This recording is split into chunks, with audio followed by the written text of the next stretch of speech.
या फसव्या कर्जमाफीच्या विरोधामध्ये एक चांगला लढा आणि प्रामाणिक शेतकऱ्यांचा लढा उभा केलेले आदरणीय रोहित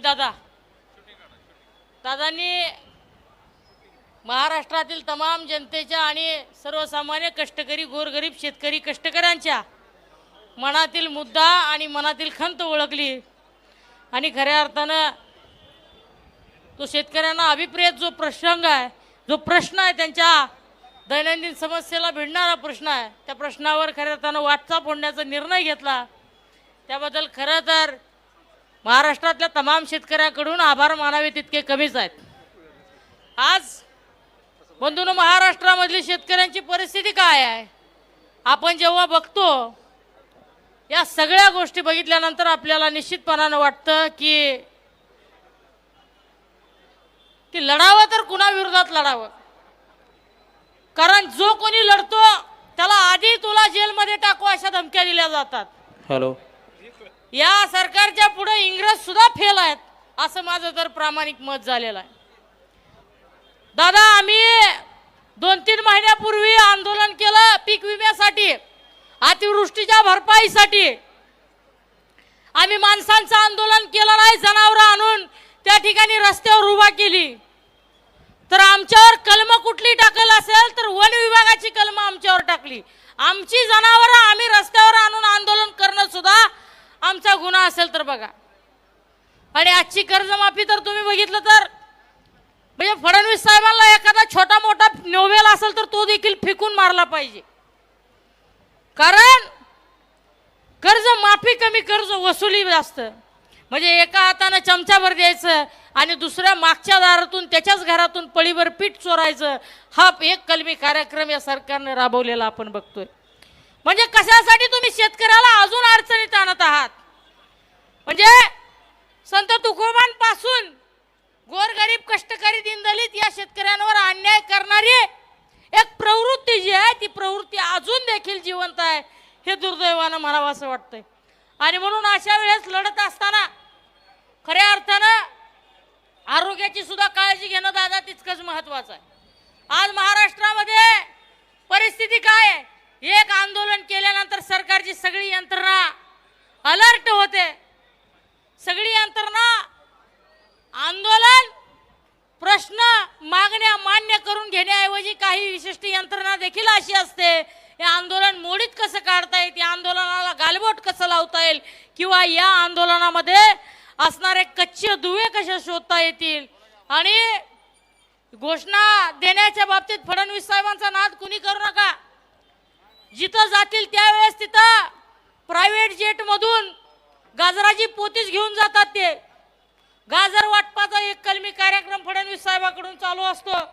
त्यामुळे या कर्जमाफीच्या देखील बाबतीत उद्या आंदोलन पेटलं तर हे अशाच पद्धतीचं गाजर दाखवण्याचं काम करतील. फडणवीसांना गाजर दाखवण्याशिवाय दुसरं काही जमलेलं नाही. आणि महाराष्ट्राला खऱ्या अर्थानं अशी सरकार जी कलंकित सरकार आहे, त्यामुळं महाराष्ट्राची अधोगती अजून खालच्या थरावर जाते, अधोगती आणखी परिस्थिती खालच्या थरावर येते. कुठेतरी शेतकऱ्यांना गरज होती आणि एक आशेचा किरण आदरणीय रोहितदादांच्या माध्यमातून खऱ्या अर्थानं महाराष्ट्रातल्या शेतकऱ्यांना लाभला आहे, ही आनंदाची बाब म्हणावी लागेल. समजा विचार करा, एखादा घराणेशाहीतला नेता असता, आरामात निवांत राहिला असता, एसी मध्ये सुटाबुटामध्ये राहिला असता. परंतु दादांनी परंपरागत राजकारण पुढे नेत असतानाच मॅनेज न होता किंवा त्यांच्याशी संधान न साधता रस्त्यावर उतरणं आणि संघर्ष करणं प्रसन्न केलं. ही खऱ्या अर्थानं नेतृत्वामधलं कलागुण आहे आणि नेतृत्वामधलं कौशल्य आहे आणि हे नेतृत्वाचं वैशिष्ट्य आहे असं म्हटलं तरी वावगं ठरणार नाही. आज शेतकरी हा महाराष्ट्राचा, देशाचा जिव्हाळ्याचा प्रसंग आहे. कृषी प्रधान देश आपण जेव्हा बनतो तर तो फक्त आणि फक्त कृषी प्रधान न राहता आता त्याची अवस्था कृषी प्रधान राहिलेली नाही.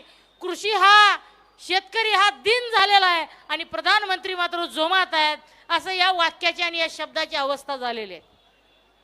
मेलोडी चॉकलेट वाटपाचा कार्यक्रम घ्यायचा, कुठं लहरी राजा आणि आंधळी प्रजा म्हटल्यासारखं तुम्ही काही सांगायचं, निर्णय घ्यायला लावायचे, थाळ्या वाजवत फिरा म्हणायचं. मला तर वाटतं काही दिवसानंतर आपल्या गोरगरीब शेतकऱ्यांना तुम्ही काही पिकवू नका, केळीची पानं गुंडाळून जंगलामध्ये वावर करत राहा, अश्मयुगासारखं तुम्ही राहा, अशी सांगतेत का काय असं मला भीती वाटायला लागली. आणि त्यांची आजची परिस्थिती आणि मनस्थिती पाहता ते कधी ह्या गोष्टी सुद्धा सांगू शकतील. कारण ज्या माणसाला शेतकरी शेती प्रश्न किंवा तमाम महाराष्ट्रातील गोरगरिबांची नसच माहीत नाही, ती लोक कुठल्याही थराला जाऊ शकतात एवढं मात्र नक्की आहे. आज कर्जमाफीची आकडेवारी दादांनी जेव्हा आपल्या सर्वांच्या समोर मांडली तेव्हा अक्षरशः ज्या लोकांना शेतीमधलं समजत नाही त्यांनाही समजलं की आपल्याला खऱ्या अर्थानं उघड उघड चोरी केली जाते, आपल्याच खिशातून माल काढून आपल्याच खिशात त्यातील एक नोट टाकली जाते हे आपल्या सगळ्यांच्या लक्षात आलेलं आहे.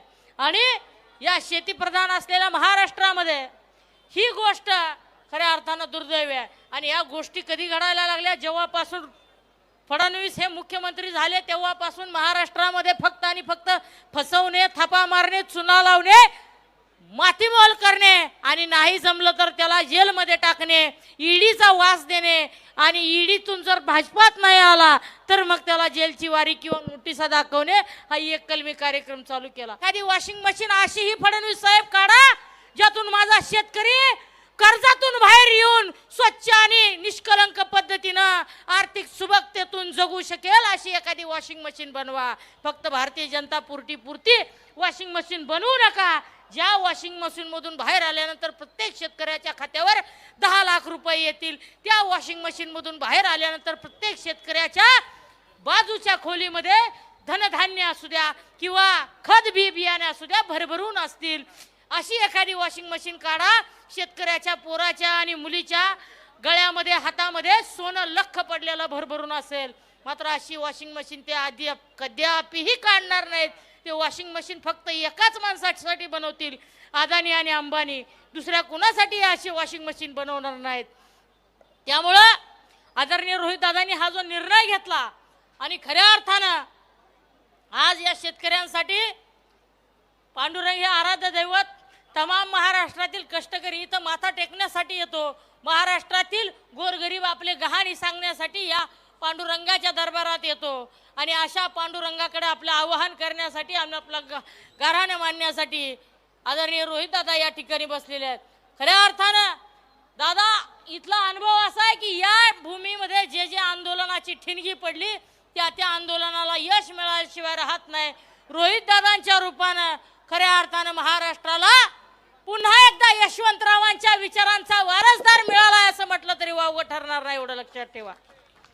आणि शेतकऱ्यांना, कष्टकऱ्यांना कुणीतरी चेहरा समोर लढवय्या असावा लागतो आणि तो चेहरा आदरणीय रोहित पवारांच्या रूपाने या ठिकाणी मिळाला असं वावगं ठरणार नाही. मी शिवसेना उद्धव बाळासाहेब ठाकरे पक्षाच्या वतीने, युवा सेनेच्या वतीने या आंदोलनाला पाठिंबा व्यक्त करतो.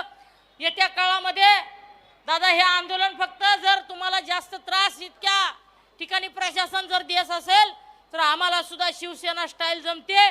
आम्ही सुद्धा तुम्हाला व्यवस्थित, आमचे राजू खरे साहेब आमदार साहेब इथंच आहेत, शिवसेनेचं प्रोडक्ट आहेत, त्यांना सांगायची काही गरज नाही. त्यांनी ठरवलं तर अख्ख्या शहराकडे येणारे रस्ते सगळे पॅक करून टाकतील. परंतु जरा थांबून करायचं आमदार साहेब आपल्याला ह्या गोष्टी. आणि निश्चितपणानं तुम्हाला सांगतो रोहित दादा हे शेतकऱ्यांचे पोशिंदे म्हणून जर पुढे येत असतील तर तुम्हाला आम्हाला खांद्याला खांदा लावून या लढाईमध्ये सक्रिय सहभागी नोंदवावं लागेल आणि या लढाईमध्ये अग्रक्रमानं पुढे राहावं लागेल. मग प्रसंग इथपर्यंतच न राहता रस्त्यावरची लढाई लढावी लागेल किंवा एखादा मुजोर पालकमंत्री मंत्री जर आला त्याला सुद्धा खऱ्या अर्थानं काळवंडल्याशिवाय राहणार नाही, एवढी अवस्था आपल्याला तयार करावी लागणार. आणि दादा महत्वाची गोष्ट म्हणजे इथले पालकमंत्री भयंकर ढोंगीबाज पालकमंत्री आहेत. दादा पालकमंत्र्यांना रील मंत्री केलंय. आमच्या पालकमंत्र्यांना रोज जिल्ह्यात जायचं 2 रील टाकायच्या, डिपेंडर मधून 1 रील आणि दुसरी ती मला बी गाडी माहित नाही 2-3 कोटी वेलफायर मधून यायचं, त्याच्यातून 1 रील टाकायची. जिल्ह्याच्या विकासाचा पत्त्या नाही, जिल्ह्यातल्या शेतकऱ्यांना काही मदत नाही, काही नाही. केळीनं उद्ध्वस्त झाला माळशिरसकडचा तिकडचा पट्टा. आमच्या शेतकऱ्यांची अडचण एवढी भयंकर झाली, अतिवृष्टीचे मागच्या वेळेचे अनुदान अजून मिळालेलं नाही. एवढं सगळं असताना आमच्या इथल्या पालकमंत्र्यांना दुसरं काही माहित नाही. पालकमंत्री एकच वाक्य सांगतात, भारतीय जनता पार्टीचा बालेकिल्ला राहिला राहणार. अरे मतदार तर ठेवा जिवंत, तुम्हाला मत द्यायला मतदार जिवंत ठेवा असं सांगण्याची एखाद्या दिवस एखादं आंदोलन करायची वेळ येते का काय असं मला आता वाटायला लागलेलं आहे. म्हणून अशा वेळेस खऱ्या अर्थानं आपल्याला लढाई लढावं लागणार आहे आणि ही लढाई एकाधिकारशाहीच्या विरोधात आहे, हुकुमशाहीच्या विरोधात आहे. आणि ही लढाई तुमची आमच्या एकट्या रोहितदादांची ही लढाई नाही, तर इथं आलेले सगळे किंवा इथून निरोप घेऊन गावागावामध्ये जाणारे सगळे तरुण तरुणी सहकारी हे प्रत्येकानं रोहितदादा पवारांप्रमाणे पुढे येऊन लढलं पाहिजे आणि खऱ्या अर्थानं आपल्या कामासाठी आणि हक्कासाठी लढा उभारला पाहिजे असं या निमित्तानं आव्हान करणार आहे. आणि दादा खऱ्या अर्थानं 2 दिवसाचा आपण अल्टिमेट देऊ, 3 दिवसाचा देऊ, त्यानंतर सुद्धा आपल्याला आंदोलनाची भूमिका जर घ्यावी लागली तर आमचा तालुका आंदोलनाच्या बाबतीत अत्यंत अनुभवी असा तालुका आहे. संजय पाटील घाटणेकर तिथं बसलेत बघा, त्यांना या आंदोलनाचा अनुभव आहे. आपण ऊस दराच्या वेळेस काय परिस्थिती केली होती, रात्रोरात अक्षरशः पोलीस विभागाचे अधिकारी ॲम्ब्युलन्स मध्ये फिरत होते कारण आम्हाला शोधायला. अशी अवस्था असेल जर शेतकऱ्यांना न्याय मिळत नसेल तर आदरणीय रोहितदादांच्या आदेशानं इथून पुढच्या काळात आपण सगळ्यांनी लढूया. तुमच्यासोबत उपोषणाला आमच्या शिवसेना उद्धव बाळासाहेब ठाकरे पक्षाचे युवा सेनेचे एक जिल्हा प्रमुख आहेत, ते संपूर्णपणे उपोषणात तुमच्यासोबत सहभागी झालेले आहेत आणि आमच्या पक्षाचा पूर्णपणे पाठिंबा असं मी या ठिकाणी जाहीर करतो.